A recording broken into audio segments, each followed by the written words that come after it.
نحمده ونصلي ونسلم على رسوله الكريم اما بعد فاعوذ بالله من الشيطان الرجيم بسم الله الرحمن الرحيم الصلاة والسلام عليك يا سيدي يا رسول الله وعلى آلك واصحابك يا سيدي يا حبيب الله۔ درس حدیث پاک میں آج کا عنوان گفتگو انتہائی اہم ہے، بالخصوص نوجوان طبقے کے لیے، اور خصوصاً یہ جو آج کے موجودہ تعلیم یافتہ لوگ ہیں ان کے لیے تو بہت ہی اہم ہے۔ وہ عنوان گفتگو یہ ہے کہ بر الوالدین و صلۃ الارحام،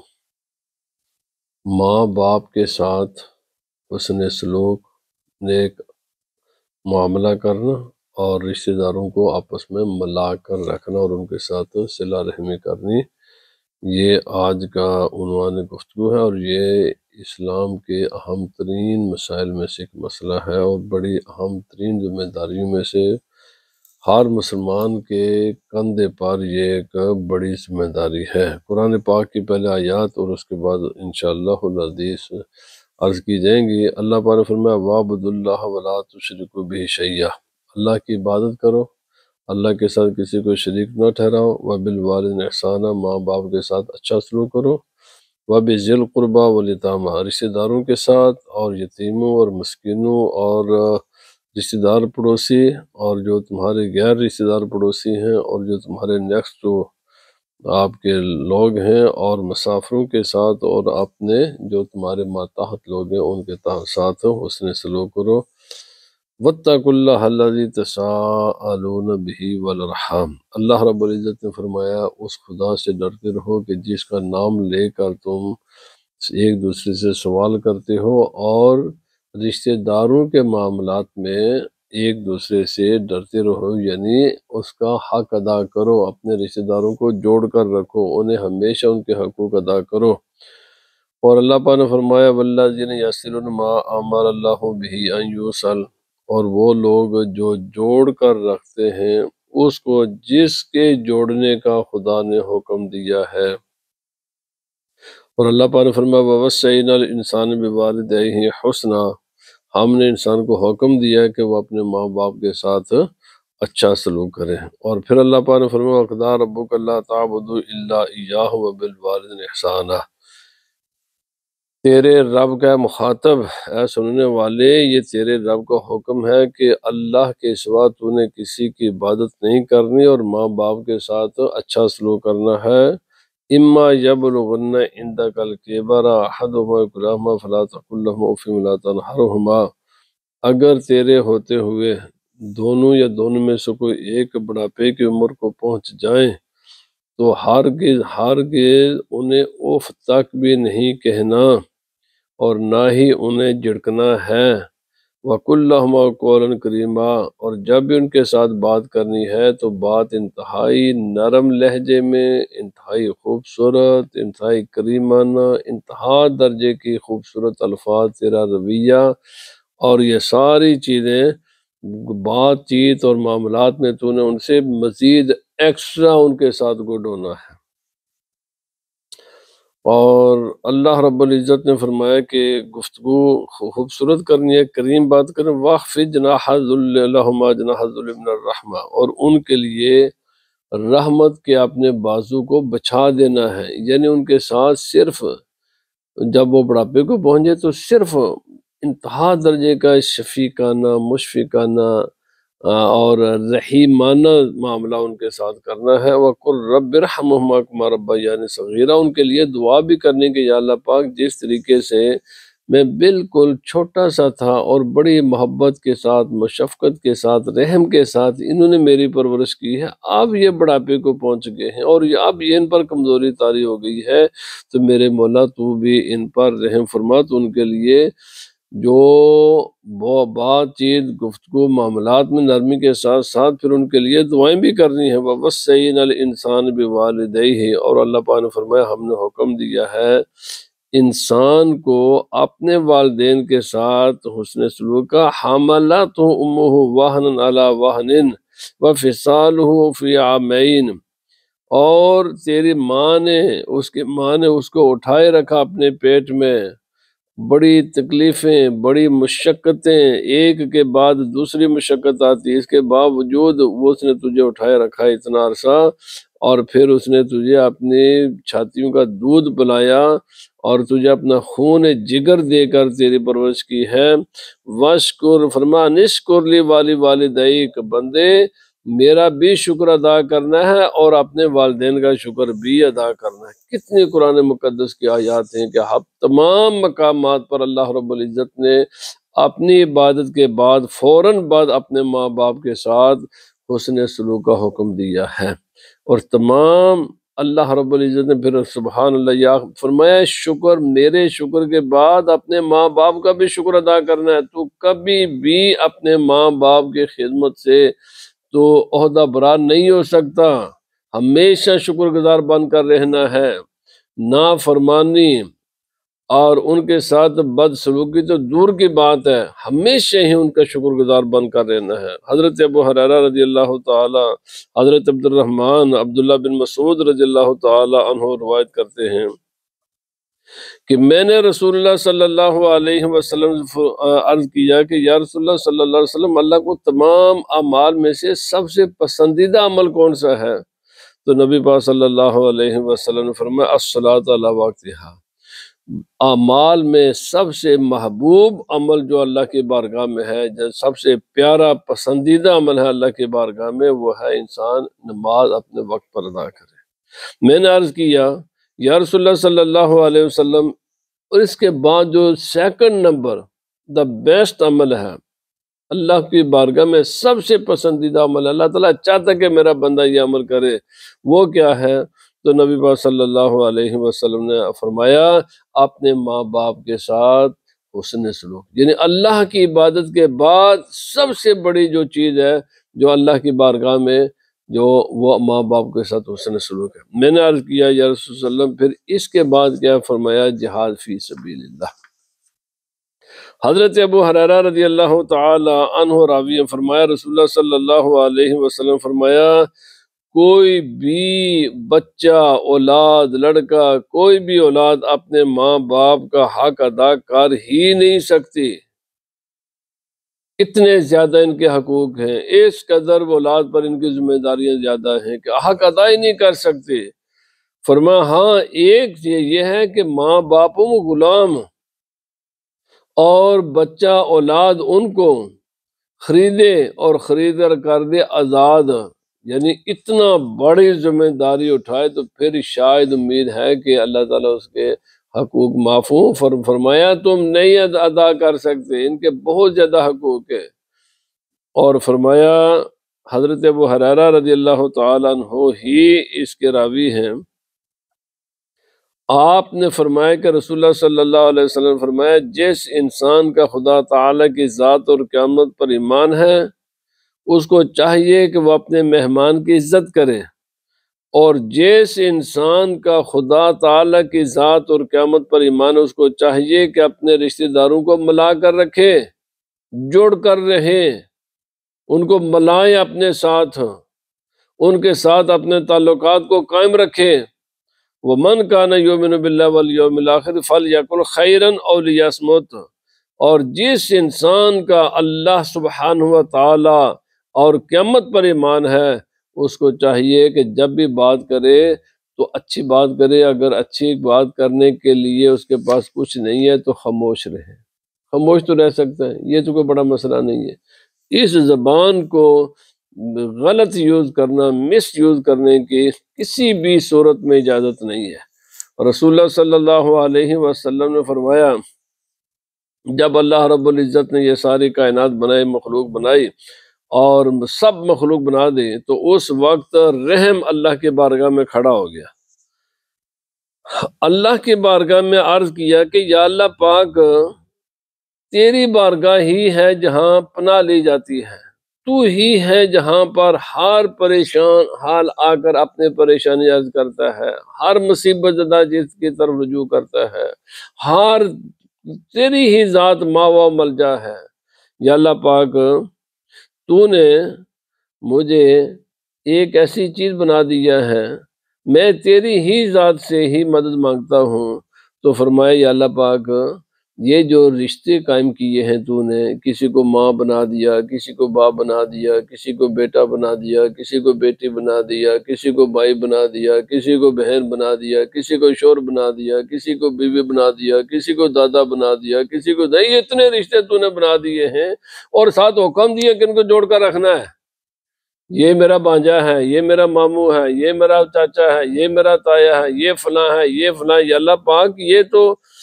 فرمایا اما تردین ان اصل من واصلک واقطع من قطعک۔ یا اللہ پاک یہ تو بڑا ایک بہت بڑی ذمہ داری مجھ پر عائد کر دی ہے، تو نے مجھے کیا بنا دیا ہے۔ اللہ پاک نے رحم سے فرمایا کیا تو اس بات پر راضی نہیں ہے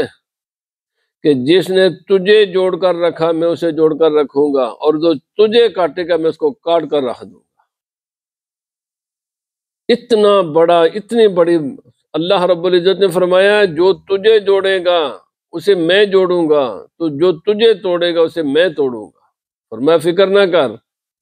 یہ رشتے میں نے بنائے ہیں۔ کوئی انسان کسی کا بیٹا اپنے مرضی سے نہیں بنتا، کوئی کسی کی بیٹی اپنی مرضی سے نہیں بنتی، کوئی کسی کا بھائی بہن اپنی مرضی سے نہیں بنتا۔ یہ سارے رشتے کوئی بھی انسان اپنی مرضی سے نہیں بناتا، یہ سارے رشتے خدا بناتا ہے۔ تو جن رشتوں کو خدا نے بنا دیا، کسی کو کسی کا چاچا بنا دیا، کسی کا کزن بنا دیا، کسی کا کوئی بنا دیا، کسی کا کوئی بنا دیا، میرے بھائی ان کا خیال رکھو، ان کو جوڑ کر رکھو، ان کو کسی قسم کی حق تلفی ان کی نہ کرو، کسی قسم کی ان کو تکلیف نہ دو۔ فرمایا قالت بلا قال فذلک لکی، ثم قال رسول اللہ صلی اللہ علیہ وسلم، اللہ رب العزت نے نبی صلی اللہ علیہ وسلم فرمایا اگر تمہیں کوئی اس مسئلے کو مزید سمجھنا ہے خدا کا یہ حکم سمجھو، فَهَلْ عَصَيْتُمْ إِن تَوَلَّيْتُمْ أَن تُفْسِدُوا فِي الْأَرْضِ وَتُقَطِّعُوا أَرْحَامَكُمْ، کیا تمہیں زمین میں چند دن کی طاقت مل گئی، قوت مل گئی، دولت آ گئی، تعلیم آ گئی، مرتبہ آ گیا، شہرت مل گئی، عزت مل گئی، کوئی چیز مل گئی، تو کیا تم نے رشتہ داروں کو سے منہ موڑ لیا، رشتہ داروں ہی کو چھوڑ دیا؟ اس تعلیم کی وجہ سے، یہ جو موجودہ تعلیم ہے، کسی کو ڈگری مل گئی تو بس اس کے نظر میں سارے رشتہ داری غیر اہم ہو گئے، کسی کو دولت مل گئی تو جناب وہ سب کچھ، وہ بیچارے غریب، وہ بھائی یا غریب ہے تو پھر امیر کو دے کر جلتا ہے۔ یعنی عجیب معاملہ ہے، اگر کوئی غریب ہے تو وہ اپنے امیر رشتہ دار کو برداشت نہیں کرتا، امیر ہے تو پھر وہ اپنے غریب کو دیکھتا نہیں ہے، تعلیم یافتہ ہے تو جاہل کو، اور جاہل ہے تو پھر تعلیم یافتہ کے ساتھ جلتا ہے۔ یعنی یہ جو حسد کی آگ لگی ہوئی ہوتی ہے ایک دوسرے کے بارے میں، حرام ہے یہ۔ اللہ پاک نے فرمایا اولئک الذین لعنہم اللہ فاصمہم واعمی ابصارہم، یہی وہ لوگ ہیں کہ جب کسی انسان کو اللہ تعالیٰ کو نعمت عطا فرما دیتا ہے، میں نے وہ عرض کر دیا، اقتدار مل گیا، حسن مل گیا، دولت مل گئی، شہرت مل گئی، کوئی چیز مل گئی، تو پھر رشتہ داروں کے ساتھ نظریں ہی بدلا دیں۔ اللہ پاک نے فرمایا یہی ہیں وہ لوگ کہ جن پر خدا کی لعنت ہوتی ہے، اور یہی وہ لوگ ہیں کہ جن کو اللہ تعالیٰ اندھا بہرا فرماتا ہے، ان کو پھر سوجھتے کیوں؟ مولانا روم نے لکھا ہے حسد ایک ایسی چیز ہے کہ جو انسان کی دل کی آنکھوں کو اندھا کر دیتی ہے۔ یہ حسد کی وجہ سے پھر نفرتیں پیدا ہوتی ہیں، پھر رشتہ دار اچھے نہیں لگتے، پھر ایک دوسرے کے ساتھ نفرت کرتے کرتے کرتے کرتے ایک دوسرے کے ساتھ اس کی غمی خوشی سے انسان کنارہ کاش ہو جاتا ہے، اور تمام معاملے جو پریشان کرتے ایک دوسرے کو۔ تو اللہ رب یاد رکھ لیں، صحت بھی عارضی ہے، حسن بھی عارضی ہے، یہ ساری چیزیں جو انسان کو دوسرے رشتہ داروں سے، خاص کر کے جو نئی تعلیم یافتہ طبقہ ہے نا، اس کو اپنے ماں باپ بھی اچھے نہیں لگتے، کزن بھی اچھے نہیں لگتے، بہن بھائی بھی اچھے نہیں لگتے، سارے ہر ایک سے نفرت بھری ہوتی ہے ان کے دلوں میں، دین کی شعور نہیں ہے، سمجھتے نہیں ہیں، اور ماں باپ ان کو بتاتے نہیں ہیں میرے بھائی بیٹے ہم مسلمان ہیں، اور اسلام میں یہ لازمی چیز ہے کہ انسان اپنے بھائیوں کے ساتھ، بہنوں کے ساتھ، ماں باپ کے ساتھ، خالاؤں کے ساتھ، چاچاؤں کے ساتھ، تائی کے ساتھ، دادا دادی کے ساتھ، پوتے نواسیوں کے ساتھ، سب کے ساتھ جڑ کر رہیں۔ بخاری شریف کی حدیث پاک ہے اور یہ حدیث قدسی ہے، فقال اللہ تعالی من وصالہ کے وصلتہ من قطع کے قطعتہ، فرمایا اللہ پاک نے فرمایا جو رشتہ داروں کے ساتھ جڑ کر رہے گا اس کو میں جوڑ کر رکھتا ہوں اور جوڑ کر رکھوں گا، اور فرمایا جو اس کو کاٹے گا میں بھی اس کو کاٹ دوں گا۔ اگر کوئی انسان چاہتا ہے نا، آگے حدیث انشاءاللہ وہ ساری حدیث آ رہی ہیں، حضرت آپ ہی سے روایت فرمایا جا رجل الی رسول اللہ صلی اللہ علیہ وسلم فقال یا رسول اللہ صلی اللہ علیہ وسلم من حق الناس بحسن صحابت، ایک آدمی نبی پاک صلی اللہ علیہ وسلم کے پاس آ کر اس نے عرض کیا یا رسول اللہ صلی اللہ علیہ وسلم میرا جو حسن سلوک ہے اس کا سب سے پہلا مستحق کون ہے اور سب سے زیادہ کون ہے، اس کے ساتھ میں اچھا سلوک کروں، ہمیشہ ہی اس کا ساتھ اچھا بن کر رہوں، سب سے پہلا مجھ پر حق کس کا ہے اور سب سے زیادہ حق کس کا ہے؟ تو نبی پاک صلی اللہ علیہ وسلم فرمایا تیری ماں کا۔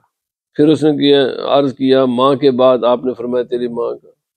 پھر اس نے عرض کیا یا رسول اللہ صلی اللہ علیہ وسلم ماں کے بعد سب سے کس کا حق ہے؟ فرمایا تیری ماں کا۔ پھر عرض کیا یا رسول اللہ صلی اللہ علیہ وسلم اس کے بعد سب سے زیادہ حق کس کا؟ فرمایا تیرے باپ کا۔ تقسیم کر دیا نبی پاک صلی اللہ علیہ وسلم نے، 3 حصے، 3/4 حق ماں کے بنسبت باپ کے اولاد پر۔ اب علماء نے فرمایا 2 چیزیں ہیں، ایک ہے حسن سلوک، ایک ہے خدمت۔ خدمت کے معاملے میں ماں کا حق 3 گنا باپ کی نسبت زیادہ ہے۔ اگر کوئی 4 حصوں میں تقسیم کرے 1 گھنٹے میں تو 45 منٹ خدمت کر ماں کی، 15 منٹ کر خدمت کر باپ کی، لیکن جہاں پر ہے تابع داری، حکم فرما برداری، بات کس کی ماننی ہے؟ تو فرمایا بات ماننے کے معاملے میں 45%، یعنی گھنٹے میں سے 45 جو ہے نا، یعنی 75% بات مان باپ کی اور 25% بات مان اپنی ماں کی۔ یعنی جو گھر کے معاملات ہیں، دنیا کے معاملات ہیں، اس کائنات کا نظام چلانے کے لیے کس کا بات مانی جائے گی؟ باپ کی، لیکن خدمت کس کی جائے گی؟ ماں کی۔ اللہ اکبر اللہ اکبر۔ ایک روایت میں آتا ہے کہ من احق بحسن صحبتی قال امک ثم امک ثم امک ثم ابک ثم ادرک ثم ادرک، میں سب سے زیادہ کس کے پاس بیٹھا اٹھا کروں، یعنی صحبت کے اعتبار سے جو ہے نا، یہ میٹنگ کے اعتبار سے، بیٹھنے کے اعتبار سے، سنگت کے اعتبار سے میں کہاں زیادہ؟ تو نبی پاک صلی اللہ علیہ وسلم فرمائے تیرے صحبت کا، یعنی جس کے ساتھ وہ بیٹھے اٹھے بات چیت کرے، فرمایا سب سے زیادہ حقدار تیری ماں ہے۔ اس کے بعد فرمایا تیری ماں ہے، فرمایا اس کے بعد فرمایا تیری ماں ہے، فرمایا اس کے بعد فرمایا تیرا باپ ہے۔ تو نبی پاک صلی اللہ علیہ وسلم نے آخری حدیث پاک کے اس آج کے انشاءاللہ آئندہ پھر عرض کریں گے۔ آپ فرماتے ہیں عن نبی صلی اللہ علیہ وسلم راغب انف ثم راغب انف ثم راغب انف من ادرک بویہ عند الکبر احدهم کریہما فلم يدخل الجنہ۔ نبی پاک صلی اللہ علیہ وسلم فرمایا تباہ و برباد ذلیل و خوار ہو جائے وہ آدمی۔ 3 مرتبہ نبی پاک صلی اللہ علیہ وسلم فرمایا تباہ و برباد ذلیل و خوار ہو جائے وہ آدمی، تباہ و برباد ذلیل و خوار ہو جائے وہ آدمی۔ فرمایا جس انسان نے اپنے دونوں ماں باپوں کو، ماں کو بھی باپ کو بھی بڑھاپے کی عمر میں پا لیا، یا چلو ایک ان میں سے دنیا سے چلا گیا دوسرا بھی موجود ہے، اور پھر بھی اس کی خدمت کر کے اپنا مقام ٹھکانہ جنت میں نہیں بنایا، فرمایا اس سے زیادہ بدبخت انسان، اس سے زیادہ ذلیل انسان، اس سے زیادہ کمینہ انسان، اس سے زیادہ خدا کے غضب کا مستحق انسان کوئی بھی نہیں ہے۔ اللہ کے بندے، تیرے ماں باپ ضعیف ہیں، بوڑھے ہیں، عمر رسیدہ ہو گئے ہیں، اب انہیں ضرورت ہے ان کے پاس بیٹھ، بات چیت کر ان کے ساتھ، ان کی خدمت کر، اور پھر بھی انسان نہ کرے تو رسول خدا صلی اللہ علیہ وسلم نے ایسے بدبخت انسان کے بارے میں اللہ کی بارگاہ میں دعا فرمائی، اللہ تو اور اس کو ذلیل کر۔ تو جس کے بارے میں نبی پاک صلی اللہ علیہ وسلم اس کے لیے ایسے فرمایا، خاک آلودہ ہو جائے وہ انسان، ذلیل ہو جائے وہ انسان، تمام عزتیں اس کے خاک میں مل جائیں، تباہ و برباد ہو جائے وہ انسان، کہ جو بھائی سب سے زیادہ دنیا میں، اس دنیا میں آنے کے جو سبب ہیں وہ تیرے ماں باپ ہیں، جب تو ان کے ساتھ اچھا نہیں ہے تو باقی کسی اللہ کے مخلوق کے ساتھ کیسے اچھا ہوگا؟ جس کو اس بات کا شعور نہیں ہے کہ جو انسان اس کی پرورش کرنے والے ہیں، اس کو پالنے والے ہیں، وہ ان کے ساتھ اچھا نہیں ہے تو باقی کسی کے ساتھ کیا اچھا ہوگا؟ اور اگر اچھا ہے بھی ہے تو وہ اچھا نہیں ہے، کیونکہ اچھے ہونے کا سب سے زیادہ حقدار ماں باپ ہے۔ تو رسول خدا صلی اللہ علیہ وسلم نے ایسے انسان کے لیے کتنی شدت کے ساتھ فرمایا، راغمان راغمان، اس کا نا خاک آلودہ ہو جائے، ذلیل و خوار ہو جائے وہ آدمی جو اپنے ماں باپ کا نافرمان ہے، جو اپنے ماں باپ کو تکلیف دیتا ہے۔ یہ انشاءاللہ میں آئندہ درس میں مزید عرض کروں گا۔ یہ سننے والی یہ ساری چیزیں مسلمان، خاص کر کے میں نے بعد میں یہ جو نئی تعلیم یافتہ لوگ آئے نا، یہ آج کل کے بڑے روشن سمجھتے ہیں کہ ہم بڑے روشن دماغ ہیں، ان کے دماغ اس تعلیم نے ڈارک کر دیے، اندھیرے میں ہیں یہ، جو اپنے رشتہ داروں کے ساتھ، کزنوں کے ساتھ، رشتہ داروں کے ساتھ، ہر ایک کے ساتھ نفرت، بس نفرت ان کے دل میں بھری ہوئی ہے۔ میرے بھائی اگر مسلمان ہو تو اس نفرت کو نکالو، اگر مسلمان ہو تو اس نفرت کو نکالو اور اس دل میں اپنے رشتہ داروں کی محبت بٹھاؤ۔ اللہ پاک ہمیں عمل کی توفیق عطا فرمائے۔ وما علینا الا البلاغ۔